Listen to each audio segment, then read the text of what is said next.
So let's take that first part of that Aristotle quote and being angry with the right person. I can tell you that over the last few years, I've had more anger within me than I realized that I had. And as each sort of instance has come up for me to heal that anger, I've kind of shied away from it. And here's what happens, and I think a lot of people are feeling this, is if you shy away from healing that anger within you, the universe, God, whatever you want to look at it, starts ramping up the pressure. And this year, the pressure has ramped up to a point where I could no longer ignore that.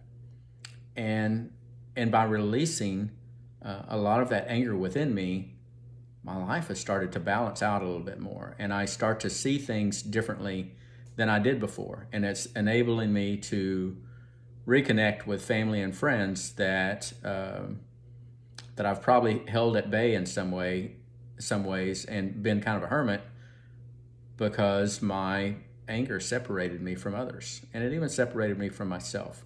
And when I say that it separated me from myself, what that means is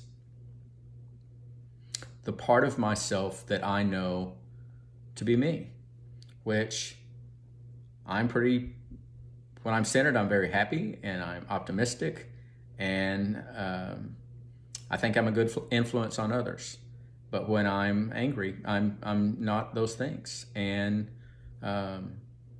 being angry with the right person is kind of difficult sometimes, because often the person that we're really angry with is ourselves, for the things that we didn't do or we didn't say, or feeling inadequate in some way.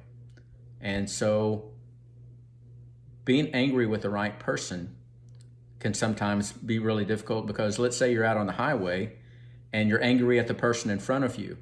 But if you're holding on to anger at yourself or your spouse or your kids or people at your work, or more often than not, what you're really holding on to is anger from things that happened in your childhood that you have not yet healed, because that was the root really of the things that need to be healed in your life. And when you start to heal those things, then it's easier to let go of these other things.